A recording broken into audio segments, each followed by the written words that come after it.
네, 안녕하세요. 무사 이승희 세무사입니다. 오늘은 지난 시간에 이어서 소득세법 시행령 제155조 1세대 1주택 비과세 특례에 대해서 총정리를 한번 해보도록 하겠습니다. 먼저 영상 보시기 전에 싹풀TV 구독과 좋아요 부탁드리겠습니다. 구독과 좋아요는 영상의 질을 많이 높이실 수 있습니다. 구독과 좋아요 꼭 부탁드리겠습니다. 과세 특례 내용인데요. 장기 임대주택 거주주택 비과세와 어린이집 장기 어린이집 거주주택 비과세입니다. 내용이 혼란스러워서 별도로 빼서 제가 자세히 설명드리겠습니다. 자, 장기 임대주택이라 함은 조특법상 장기 임대주택입니다. 조특법에서 장기는 5년입니다. 구청 세무서 등록하고 5% 임대료 증액 제한 준수하면서 5년을 임대하면은 조특법에서는 장기 임대주택으로 인정해 주는 거죠. 이렇게 5년 임대한 주택이 하나가 있고 도심에 있는 일반 본인이 거주하는 주택이 하나 있어요. 이렇게 2주택입니다. 이 상태에서 장기 5년을 채우고 가지고 있는 임대주택하고 내가 거주하는 주택 2년 이상 보유, 2년 이상 거주 비과세 요건을 충족하시면은 이 거주주택을 팔 때는 비과세를 해주겠다. 이런 뜻이 되겠습니다. 장기 임대주택 5년 임대한 거하고 2년 이상 보유 거주한 거주주택 2개가 있을 때 거주주택 2년 이상 거주주택을 양도하면은 1세대 1주택 비과세를 해주겠다. 이런 내용이 되겠습니다. 다음 장기 가정 어린이집입니다. 장기 가정 어린이집. 여기서 장기 가정 어린이집은 역시 5년입니다. 역시 5년. 이거는 임대가 아니고요. 구청에 등록하고 인가받고 사업자 등록, 세무서에 사업자 등록하고 5년 이상 된 어린이집을 조특법에서 장기 가정 어린이집이라고 부릅니다. 이러한 장기 가정 어린이집이 있고 역시 일반 2년 이상 보유, 2년 이상 거주한 거주주택이 있어요. 이렇게 2주택이 있어요. 이런 상태에서 2년 이상 거주한 거주주택을 양도하면은 1세대 1주택 비과세를 해주겠다. 이런 뜻이 되겠습니다. 참고로 여기서 장기 가정 어린이집은 예외사항이 없습니다. 그냥 비과세 해주는 거죠. 그런데 장기 임대주택, 조특법상 장기 임대주택 플러스 일반 거주주택 2년 이상 거주주택 이렇게 2주택을 가지고 있는 경우는 거주주택 양도시 1세대 1주택 비과세는 해주는데 생애 딱 한 번만 평생에 딱 한 번만 비과세를 해주는 조건이 있습니다. 그러니까 한 번 비과세 혜택을 받으면은 그 다음부터는 장기 임대주택이 주택수로 들어가기 때문에 거주주택 양도해도 비과세를 못 받는다. 이런 뜻이 되겠습니다. 한 번 더 비과세 특례 총정리하겠습니다. 총정리하고 마치도록 하겠습니다. 복습을 하셔야 머리에 나오십니다.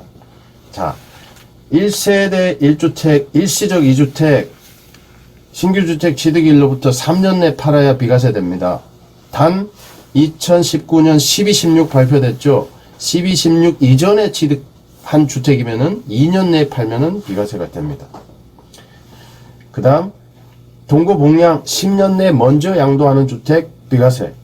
혼인한 날로부터 5년 내 먼저 양도하는 주택 비과세. 혼인 동거복량 짬뽕돼도 괜찮다. 수도권 밖에 소재하는 주택을 취득하는 경우가 있어요. 거주주택이 하나가 있고 수도권 밖에 소재하는 주택을 취득하는 경우가 있습니다.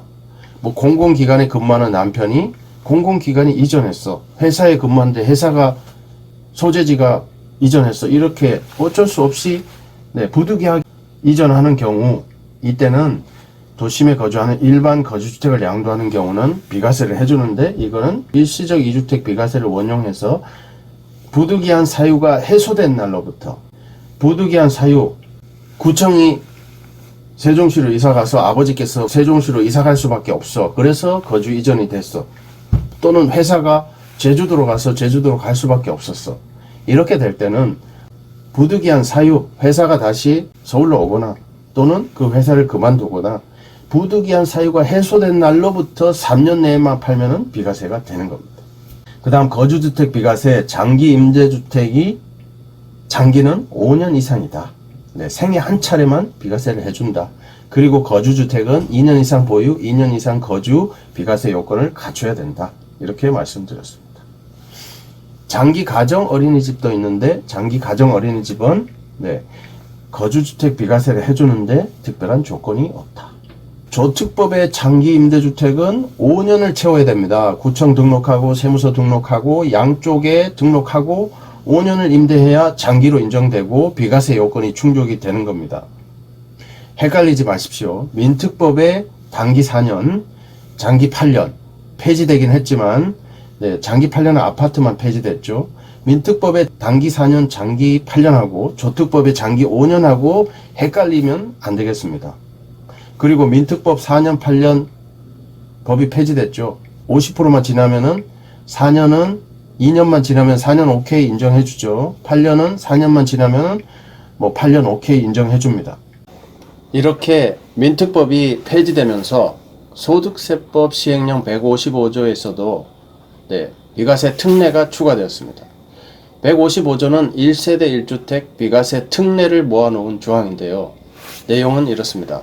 1세대가 장기 임대주택의 임대기간 요건을 충족하기 전에 거주주택을 양도하는 경우에도 일단 비과세를 적용해 줍니다. 네, 5년을 채우는지 사후관리를 하겠다는 겁니다.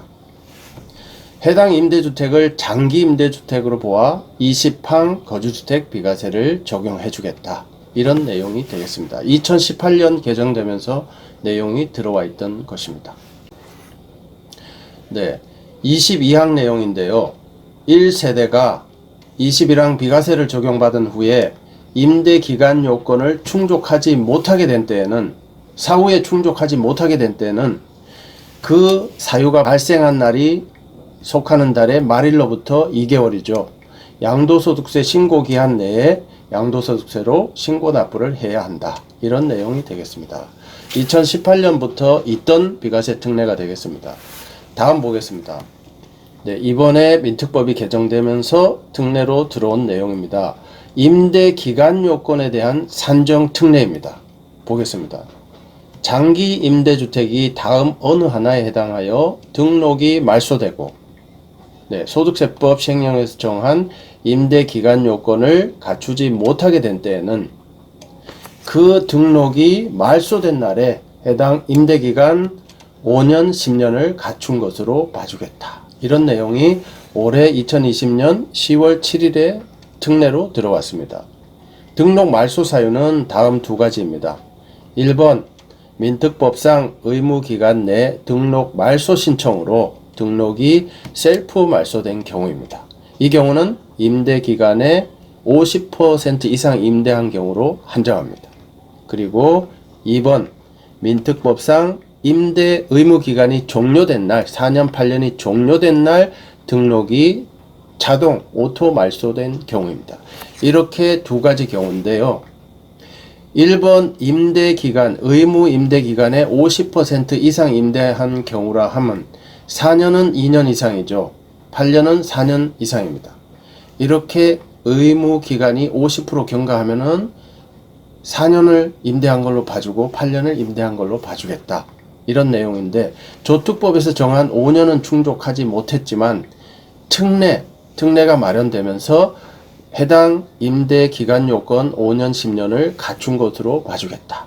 그래서 1세대 1주택 비과세 특례를 적용해 주겠다. 이런 내용이 되겠습니다.